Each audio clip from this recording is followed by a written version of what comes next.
మరో బ్రేకింగ్ చూద్దాం. Puthalapattu MLA MS బాబు వైసీపీకి గుడ్ బై చెప్పారు. పార్టీ అధినేత వైఎస్ జగన్ కు ఎంఎస్ బాబు సూటి ప్రశ్న వేశారు. తాను ఏం తప్పు చేశానో చెప్పాలని డిమాండ్ చేస్తున్నారు. దళితుల సీట్లనే మారుస్తున్నారని ఆరోపించారు. తానేమి తప్పు చేశానో కనీసం చెప్పడం లేదని వాపోయారు. అడిగితే సర్వేలో తన గురించి తప్పుగా వచ్చిందని అంటున్నారని ఆవేదన వ్యక్తం చేశారు. కొంచెం మీ మీద వ్యతిరేకం ఉన్నది చెప్తారు. వ్యతిరేకం ఉన్నది మీరు తెలియజేయండి. ఏం వ్యతిరేకం ఉన్నది మీరు మా నాయకులతో మాట్లాడండి, మా నాయకులతో మాట్లాడి మీరు నిర్ణయం తీసుకోండి. నేను చెప్పినాను తప్ప ఆయన అడిగినప్పుడు ఇదే మాట్లాడినాను. జస్ట్ 5 ఏళ్ళు మేము కష్టపడినాము. 5 ఏళ్ళు కష్టపడాలి. ఈరోజు చూస్తున్నారు.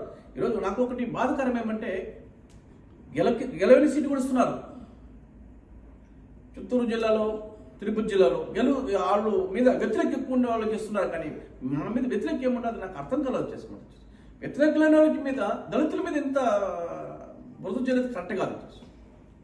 అది దళితులు నేను మాకు న్యాయం లేదంటే ఏమి న్యాయం చేస్తారు మీరు? దళితులు అంటారు. దళితులకు ఏం న్యాయం చేస్తున్నారు? మాకు అదే నాకు అర్థం కాకుండా ఉన్నాను.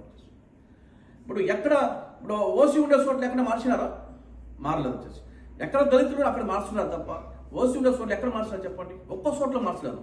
తిరుపతి జిల్లాలో మొత్తం ఇచ్చినారు. వచ్చేసి వ్యతిరేకం ఉంటే కూడా అక్కడ ఇచ్చినారు. కానీ మేము వ్యతిరేక లేకుండా చోట్ల మాకు ఇస్తున్నాం. లేదంటే అది ఏ విధంగా మాకు ఓర్చుకోవాలో మాకు అర్థం కాదు. వచ్చేసి అది ఎంతవరకు న్యాయం కూడా నాకు తెలియదు. వచ్చేసి ఏం చేస్తాడో ఆయన ఏం చేయాలో ఏ విధంగా నిర్ణయం తీసుకున్నారో కూడా పార్టీ మీద నమ్ముతున్నాను. ఇప్పటి వరకు కూడా పార్టీ మీద నేను గౌరవిస్తున్నాను. పార్టీ ఏ విధంగా నిర్ణయం తీసుకుంటుందో ఆ విధంగా మేము కూడా కలుసుకుంటాం. ముఖ్యమంత్రి గారు కలిసినప్పుడు సర్వే బాగాలేదు. ఇక పూతలపట్టు ఎమ్మెల్యే ఎంఎస్ బాబు వైసీపీకి గుడ్ బై చెప్పారు. పార్టీ అధినేత వైఎస్ జగన్ కు ఎంఎస్ బాబు సూటి ప్రశ్న వేశారు.